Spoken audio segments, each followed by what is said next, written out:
بسم اللہ الرحمن الرحیم الحمد للہ رب العالمین والصلاة والسلام علی رسولہ الکریم وعلی آلہ وصحبہ اجمعین رب اشرح لی صدری ویسر لی امری واحلل عقدۃ من لسانی یفقہوا قولی اما بعد۔ تمام تعریفیں اس اللہ عز و جل کے لیے لائق و زیبا ہے جو تمام جہانوں کا بنانے والا اور اسے پالنے والا ہے، اور درود و سلام اس کے آخری نبی محمد صلی اللہ علیہ وسلم پر۔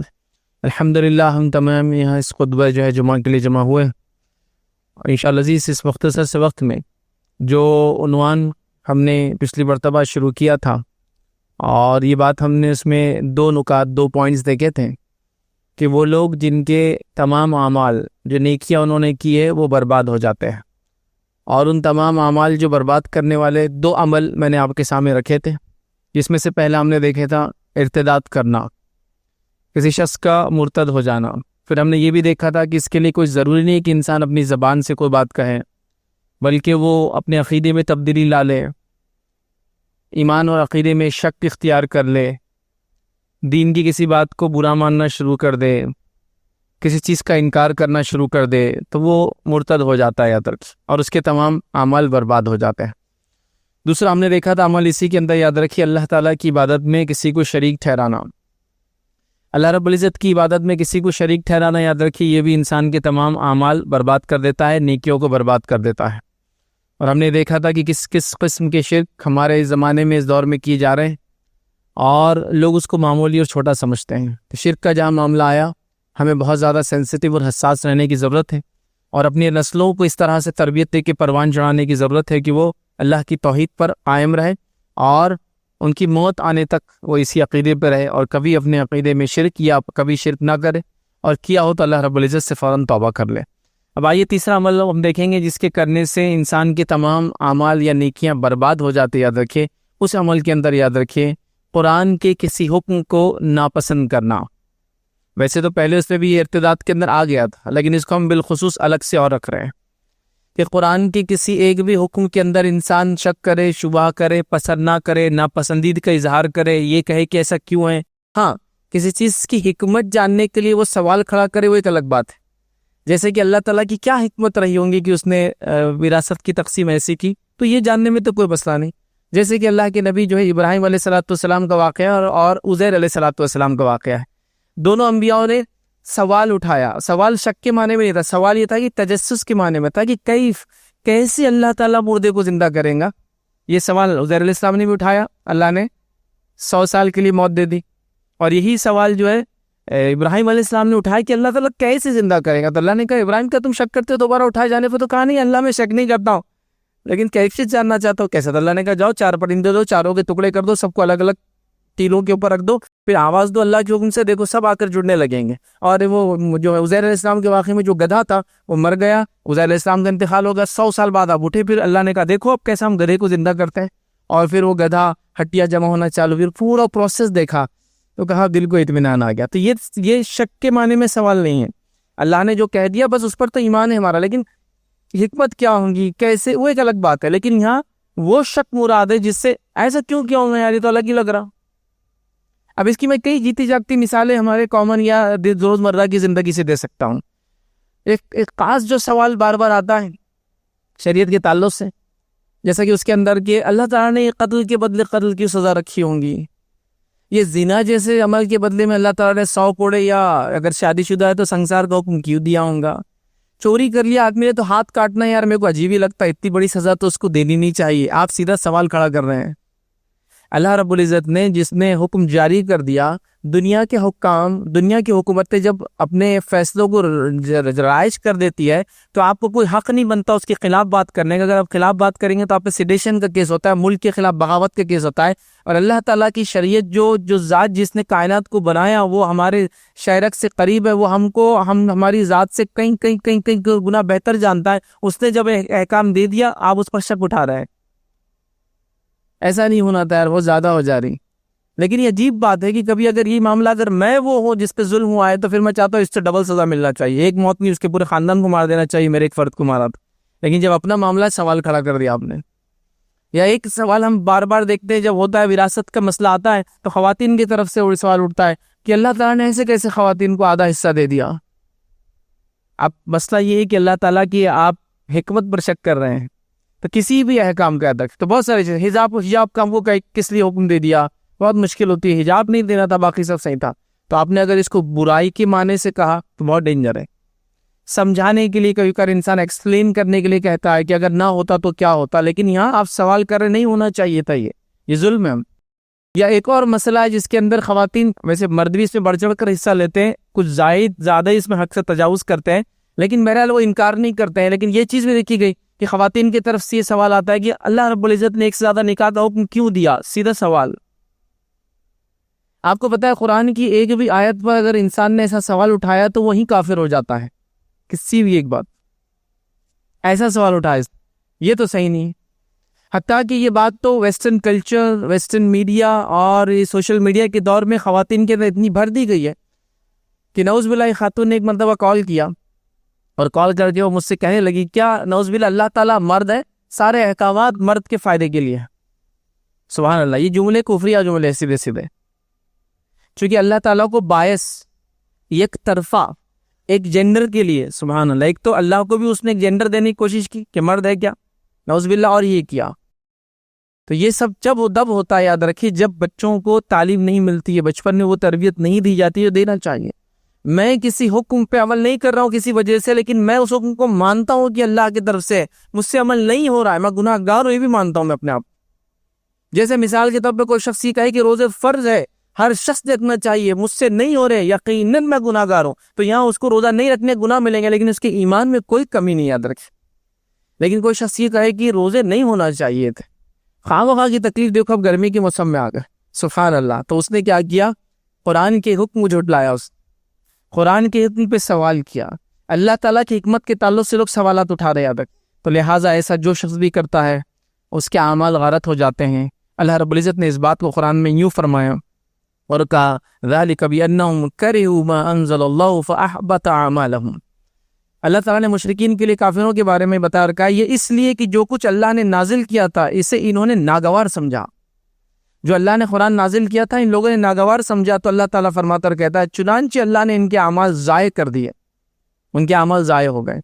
تو لہٰذا اگر قرآن کی کسی حکم میں اللہ تعالیٰ کی کسی حکمت میں آپ سوال اٹھا رہے ہیں، ہاں وہ سوال جو سمجھنے کے لیے وہ ایک الگ ہے، ہم لے چکے ہیں، لیکن یہ سوالیہ نشان، قتل کے بدلے قتل نہیں ہونا تھا، زنا کے بدلے سزا نہیں ہونا چاہیے تھا، یہ 5 وقت کی نماز خام و خام کو دے دی گئی، یہ پردے کا حکم ہمارے لیے ترقی کے اندر آڑ ہے، یہ ایک سے زیادہ شادی کا حکم دے کے مردوں کو اللہ نے چھوڑ دی تھی، نعوذ باللہ عورتوں کو جو ہے پرابلم میں ڈال دیا، یہ وراثت کے اندر عورتوں کو آدھا حصہ دے دیا مردوں کے مقابلے میں، تو ظاہر سی بات ہے ہمارے لیے پرابلم ہو گیا۔ جبکہ قرآن کی آیت کو اگر آپ پڑھیں تو اللہ رب العزت نے مرد کو نہیں، عورت کو اس کا ذریعہ بتایا کہ کہا کہ مرد کا حصہ عورت کے دگنا ہے، تو مرد سے آدھا عورت کو نہیں ملتا ہے، عورت سے دگنا مرد کو ملتا ہے، تو عورت پیمانہ ہے کتنا حصہ مرد کو دیا جائے گا، اس کو بیس بنایا گیا۔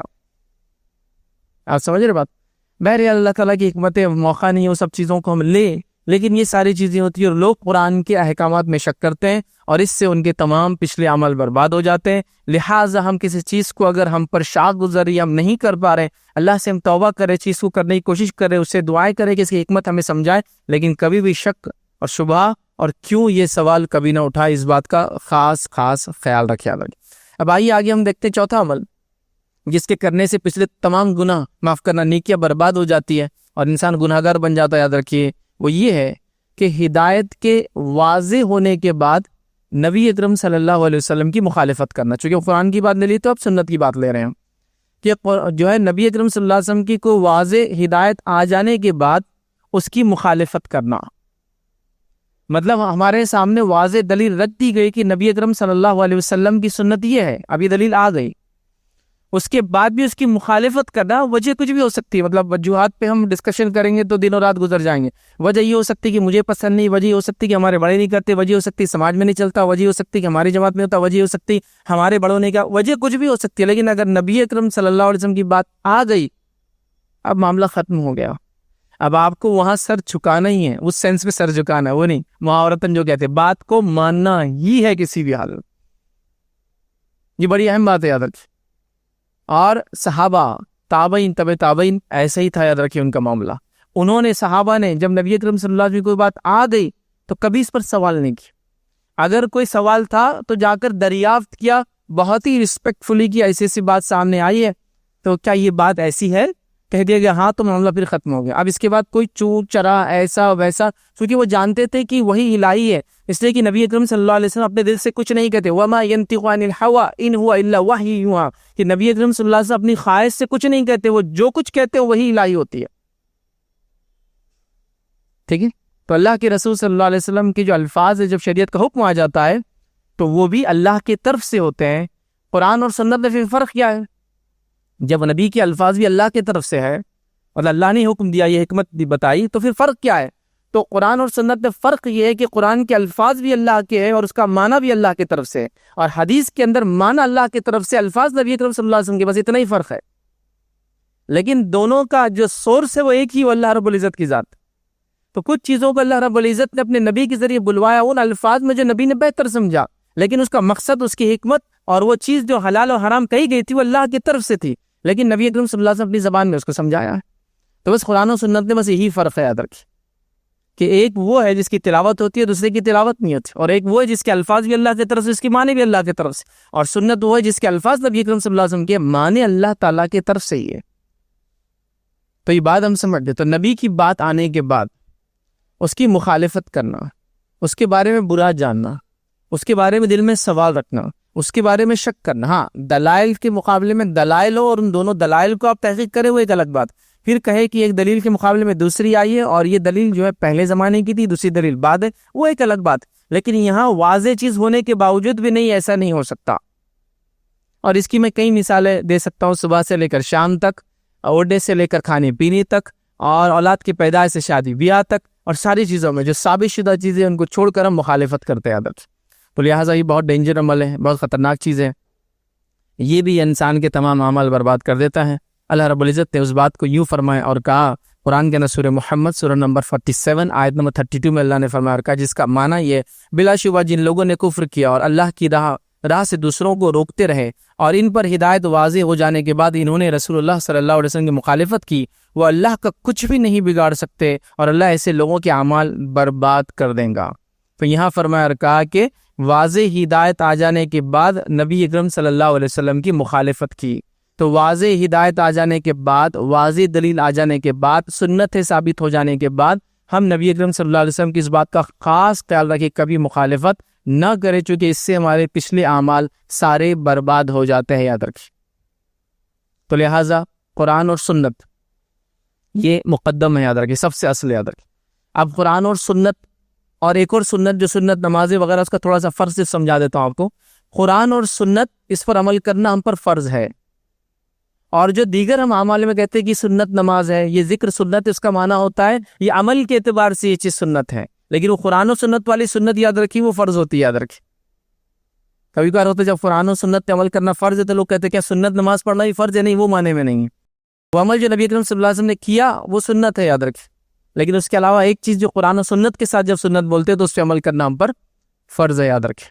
تو اس چیز کو سمجھنے کی ہم کوشش کریں۔ تو نبی اکرم صلی اللہ علیہ وسلم کی کوئی بات آ گئی، ہمارے سامنے رکھ دی گئی، تو اس پر کچھ نہیں۔ آئیے ایک چھوٹا سا واقعہ سناتے، ایک نوجوان کا نبی اکرم صلی اللہ علیہ وسلم کی اتباع ہوا۔ یہ کہ نبی اکرم صلی اللہ علیہ وسلم آئے اور ایک نوجوان جو ہے وہ سونے کی انگوٹھی پہنا ہوا تھا۔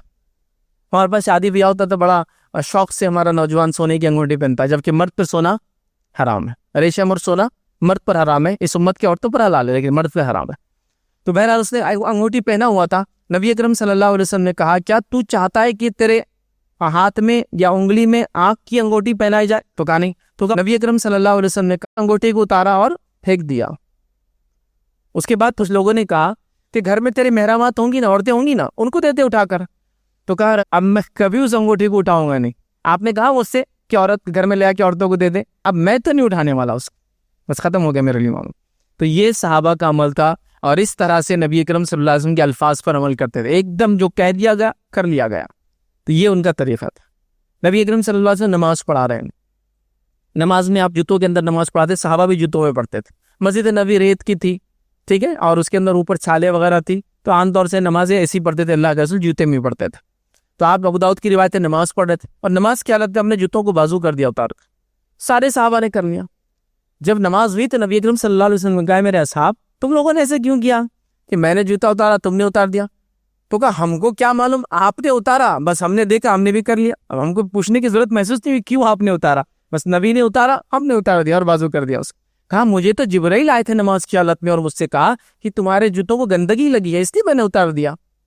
لیکن صحابہ نے انتظار نہیں کیا کہ اب اللہ کے رسول نماز پھیریں گے، سلام پھیریں گے، پھر ہم پوچھیں گے کیوں اتارا آپ نے، پھر ہم اتاریں گے، دیکھا اور کر لیا اپنے نبی کو۔ اب اس میں آگے زیادہ سوالات کیوں کیا نہیں، ہم لوگوں کا ویسا نہیں ہے بھائی، یہ نبی کریم صلی اللہ علیہ وسلم سنت ہے، کیوں، کب، کیسے، کس نے بتایا، بھائی دلیل ہے، قرآن سنت کی دلیل ہے، یہ حدیث کی کتاب کا ریفرنس ہے، حدیث صحیح ہے، مطلب اس کا حوالہ صحیح ہے، نہیں پھر بھی دیکھیں گے اب تک کیوں نہیں کرتے تھے، پڑوسیوں نے کیوں نہیں کیا، وہ اتنے بڑے کیوں نہیں کرتے، وہ اتنے چھوٹے کیوں نہیں کرتے، وہ تیل والے کیوں نہیں کرتے، وہ اتنے بڑی جماعت والے کیوں نہیں کرتے، وہ اتنے چھوٹے، یہ سب سوالات نہیں ہوتے جب سنت واضح سامنے آ گئی، معاملہ ختم ہو گیا۔ ہاں کوئی بات آپ کو سمجھ نہیں رہی تو آپ اس کے ان ڈیپتھ اور جائیے، وہی کا الگ بات ہے، لیکن اتنا وہ چیز بڑی عجیب بات ہے۔ ایک مرتبہ کو واقعہ عبداللہ ابن مسعود رضی اللہ عنہ مسجد نبوی میں داخل ہو رہے تھے، اللہ کے رسول صلی اللہ علیہ وسلم خطبہ دے رہے تھے، آپ نے کہا وہ شخص جو کھڑا ہے بیٹھ جا، وہ شخص جو کھڑا ہے بیٹھ جا۔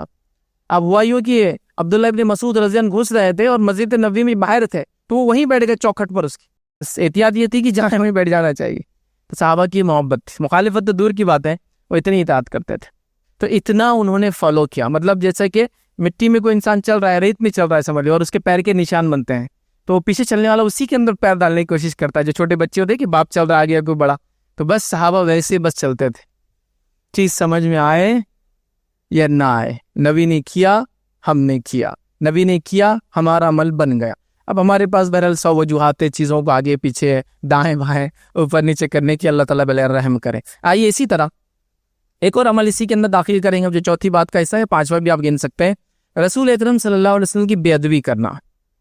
ایک ہے آپ کی واضح بات کی مخالفت کرنا، عمل پر آپ کی بے ادبی کرنا، یاد رکھیے یہ عمل کو برباد کر دیتی، اور یہ بہت خطرناک چیز، حتیٰ کہ بے ادبی میں یہ بھی شامل ہے کہ نبی اکرم صلی اللہ علیہ وسلم کا نام آپ یوں ہی لے، بغیر درود کے ساتھ لے، اونچی آواز میں لے، ٹھیک ہے، یہ احترام کے خلاف ہے، اس سے بھی عمل برباد ہو جاتے ہیں، کیونکہ یہ صحابہ کی سمجھ ہے، میری سمجھ نہیں ہے، یہ صحابہ کی سمجھ ہے، جب یہ آیت آئی تھی صحابہ نے ایسے ہی سمجھا تھا اس کو، اونچی آواز سے بات کرنا، تیز بات کرنا، اور یہ ادب اور احترام ہے، اور اس کا ادب اللہ رب العزت نے بھی اپنی کتاب میں رکھا، اس سے کہ اللہ رب العزت جو ہے، نبی کریم صلی اللہ علیہ وسلم اللہ کی تمام مخلوق میں سب سے محبوب مخلوق ہے، آپ کی سب سے محبوب شخصیت ہے، تو اللہ رب العزت نے آپ کے لیے، آپ کے احترام میں ایک طرح سے جو ہم کو ادب سکھایا گیا وہ یہ ہے کہ اللہ رب العزت نے پورے قرآن میں نبی کریم صلی اللہ علیہ وسلم کا نام صرف 4 مرتبہ لیا، نام کے ساتھ محمد، اور وہ بھی وجوہات ہیں کہ محمد تم میں سے کسی کے باپ نہیں ہے،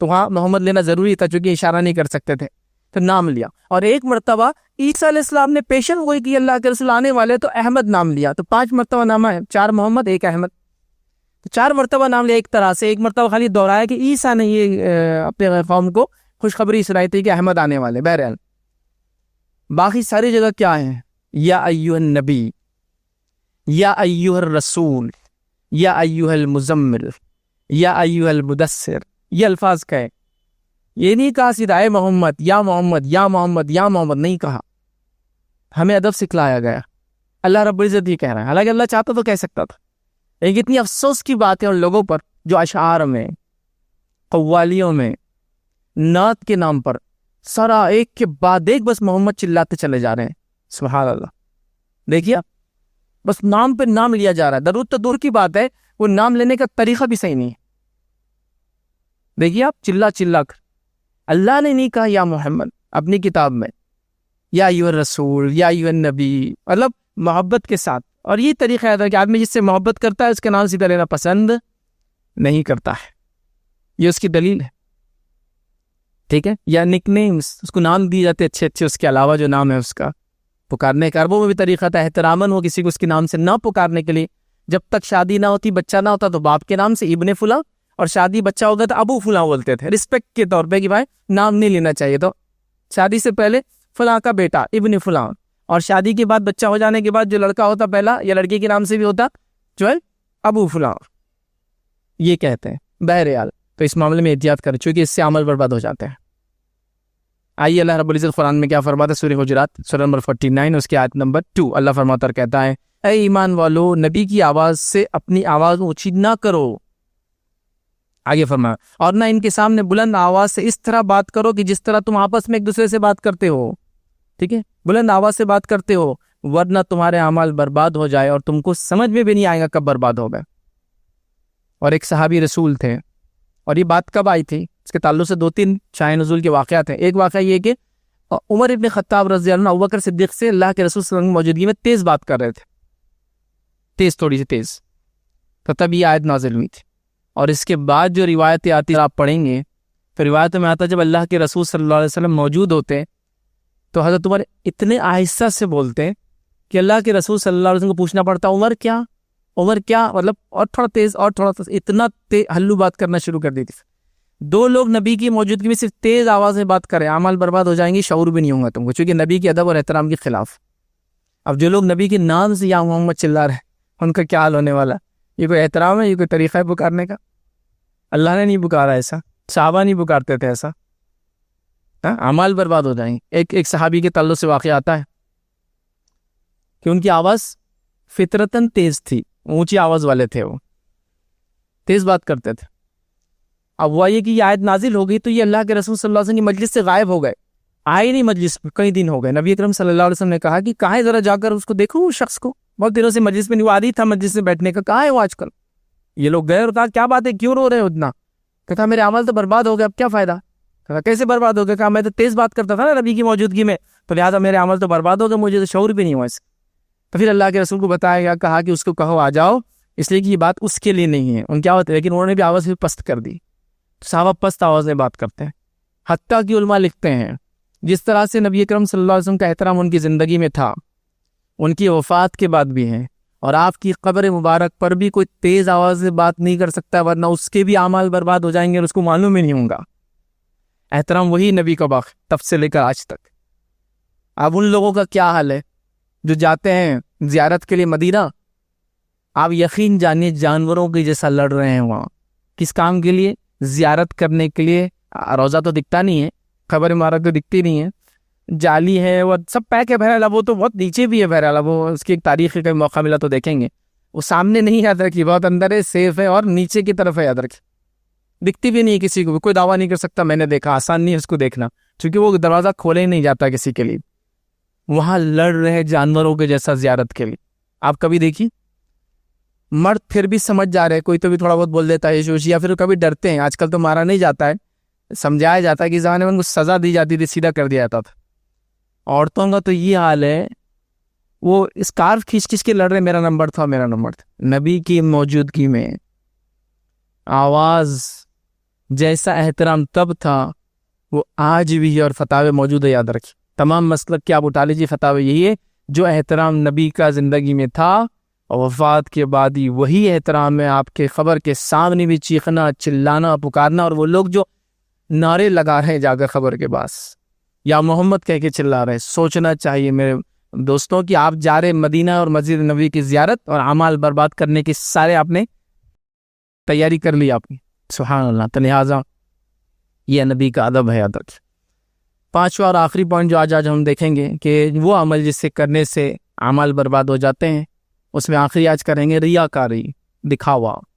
دکھاوا ایک بہت خطرناک چیز ہے، یاد رکھیے، یہ بھی پچھلے اعمال کو برباد کر دیتی ہے، اور کچھ اس میں یاد رکھیے یہ اس مخصوص عمل کو برباد کرتی ہے۔ اگر ریاکاری وہ منافق والی ہے تو وہ پورے عمل کو برباد کر دیتی ہے، اور ریاکاری وہ ہے جو منافق تو نہیں ہے لیکن کر بیٹھا تو اتنا عمل برباد، جیسا میں دکھانے کو ایمان لایا تو یہ تو پورا ہی برباد ہوا عمل۔ پچھلے ایمان والا ہوں لیکن دکھاوے کے لیے نماز پڑھ لی کبھی کہ لمبی نماز پڑھ رہا ہوں تاکہ لوگ دیکھیں ارے کتنی لمبی نماز پڑھتا بھائی، یہ انسان کتنا دیندار تقوی والا ہے، تو پھر یہ اتنا عمل برباد کریں گے، لیکن ایمان اور دیگر چیزیں تو پورے عمل برباد کر دیں گے۔ تو ریاکاری، منافق کیا کرتے ہیں؟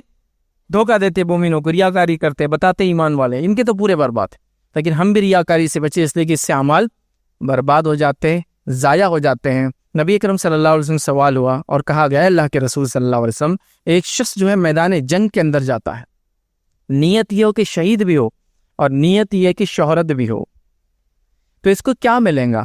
اللہ کے رسول نے فرمایا کہ اس کو کچھ بھی نہیں ملنے والا، یاد رکھیے۔ تو سبحان اللہ، ہم لوگ اپنے آپ کو دیکھیں کہ ہم لوگ اعمال تو کر رہے ہیں لیکن وہی ہے ڈبل۔ ایک روایت کے الفاظ ہے، جب کوئی شخص کوئی عمل کرتا ہے لیکن وہ کسی کو دکھاوے کے لیے کرتا ہے. تو اللہ روز قیامت اس شخص سے کہیں گا جا اسی سے اس کا بدلہ لے جس کو دکھانے کو کرتا تھا. میں چاہ رہا ہوں کہ بھائی اللہ کی راہ میں خرچ کروں، لیکن جب چیک ایشو کروں، پیسہ دوں تو کچھ لوگ دیکھے اس کو، وہ میں پیسہ دے رہا ہوں. بھائی کوئی دیکھ لے تو وہ آپ کو گناہ نہیں، آپ کی اجر جائیں گا نہیں، یاد رکھے وہ مانا نہیں ہے اس کا. لیکن مقصد اندر، نیت کا معاملہ اندر ہوتا ہے نا، ظاہر پہ نہیں. کہ تو کبھی کبھار تو صدقہ دکھا کر دینا بھی افضل ہے. جیسے کہ نبی اکرم صلی اللہ علیہ وسلم ایک مرتبہ کھڑے تھے، آپ نے اعلان کیا، ایک اجنبی آدمی آیا اور چاندی کے سکے لیے اور لا کر رکھ دیے سامنے، کہا یہ میرے طرف سے. صحابہ کو جوش آ گیا کہ ایک اجنبی آتا ہے، نبی اعلان کرتے ہیں، ہم نہیں دیتے ہیں، یہ آدمی دیتا ہے. اور وہ لوگ بھی دوڑ پڑتے ہیں اور دیتے دیتے، اور چاندی کا ایک پہاڑ ہے، تو بہت چاندی جمع ہو جاتی. تو نبی اکرم صلی اللہ علیہ وسلم تب کہا کہ جو شخص کوئی اچھے طریقے کی اگر شروعات کرے، یہ اچھا طریقہ تھا نا، تو اس کو اس کے بعد سارے لوگ جو اس پہ چلیں گے اس کا اجر ملنے والا ہے. لیکن اس نے یہاں دکھا کے دیا تھا نا، مطلب لوگوں نے دیکھ لیا تھا اسے چاندی لا کے ڈالی. تو کبھی کبھار یہ بھی جائز ہے، لیکن اس کی نیت پہ سب ہے، نیت پہ سب ہے. تو مسئلہ نہیں آپ کو دیکھ لیا، آپ نے چیک دیا، کیش دیا، مقصد دیکھ لیا نہیں ہے. مقصد یہ کہ آپ کی نیت یہ کہ لوگ دیکھیں اس کو. ہاں اگر وہ والی نیت ہے دیکھنے کی، کون سی؟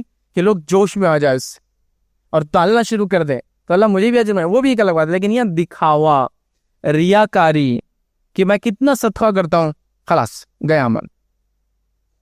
حدیث کے الفاظ ہے 3 لوگوں سے جہنم دہکائی جائیں گی. بہت سخت حدیث یاد رکھی، اس کا بہت بڑا پس منظر ہے، پورا لمبا واقعہ میں اب نہیں سنا سکتا ہوں. بس 3 لوگوں سے جہنم دہکائی جائیں گی. پہلا شہید، ایک روایت میں پہلا عالم. ٹھیک ہے، عالم وہ آدمی جو سقی تھا، اللہ کی راہ میں خرچ کرتا تھا، اور شہید، تینوں جہنم ان سے دہکائی جائیں گی. پوچھا گیا کہ یہ لوگ جس نے جان دے دی، مال خرچ کر دیا. ایک روایت میں قاری کی بھی الفاظ ہیں، عالم کے ساتھ جو اچھی قرات کرتا تھا قرآن. کہا ان تینوں نے اعمال تو کیا لیکن پبلک کو دکھانے کیا، جو ان کو چاہیے تھا اللہ نے دنیا میں دے دیا، اب یہاں کچھ نہیں بچا ان کے لیے. تو دکھاوا بہت ڈینجر چیز یاد رکھ. ہاں آپ نے اس نیت سے وہ کیا کہ لوگ جوش میں آ کے صدقات و خیرات کریں، یہ تو کوئی بات نہیں، لیکن احتیاط اچھی بات ہے، چھپا کے دینا تو افضل ہی ہے. لیکن اب کمیونٹی ایسی کہ آگے بڑھتی نہیں، تو کوئی آدمی بتا کے بھی دے تاکہ لوگوں کو جوش آئے، اس کے جیسے مالداروں کو، یا اس سے مالدار لوگ شرم کھائے کہ دیکھو اس نے دے دیا، میں کیوں نہیں آگے بڑھا اب تک. تو یہ ایک الگ بات ہے. تو لہٰذا یہ باتیں تھیں جو چیزیں جس سے عمل برباد ہو جاتے ہیں، میں نے آپ کے سامنے رکھنے کی کوشش کی. کم بیش 5 باتیں ہم نے اس میں رکھی اور یہی اس کا خاتمہ تھا. تو اللہ رب العزت سے دعا کرتا ہوں کہ اللہ رب العزت ہم تمام کو ان اعمال سے بچائے جن سے ہماری نیکیاں ضائع اور برباد ہو جاتی. اللہ رب العزت ایسا کوئی عمل ہم نے کیا ہو تو ہم تو اس سے توبہ کرتے ہیں، تو اس کو معاف کر دے اور ہمارے اس عمل کو جو قبول کر لے. اللہ رب العزت سے میں دعا کرتا ہوں کہ اللہ رب العزت جو تنگ دست ہے، جو پریشان ہے، ان کی اس تنگ دستی اور پریشانی کو حل کرے. جو مصیبت زدہ ہے ان کی مصیبت کو اللہ تعالی حل کرے. جو مقروض ہے ان کے قرض کی ادائیگی میں آسانی کرے. جو بیمار ہے ان کو شفا یاب کرے. اسی طرح ان کے گھروں کے مسائل، بچوں کے مسائل، اللہ تعالیٰ اس میں آسانی کرے. ہم تمام کو جب تک زندہ رکھے اسلام اور ایمان پر زندہ رکھے، خاتمہ ایمان پر ہو. آخر دعوانا الحمد للہ رب العالمین. سبحان ربک رب العزت عما یصفون وسلام علی المرسلین والحمد للہ رب العالمین.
السلام علیکم. آپ بھی ہمارے اس کام میں تعاون کریں اپنی زکات و صدقات کے ذریعے. ڈونیشن ڈیٹیلز کے لیے ڈونیٹ پر کلک کریں. اگر آپ کو ہمارے ویڈیوز پسند آئے ہیں تو اسے شیئر کریں اور ثواب کے حقدار بنیں. روزانہ ہمارے ویڈیوز کو پانے کے لیے ہمارے یوٹیوب چینل کو سبسکرائب کریں اور بیل آئکن دبائیں. ہم سے دیگر سوشل میڈیا پر جڑنے کے لیے ویڈیو میں دیے گئے آئی ڈی کو سرچ کریں. جزاک اللہ.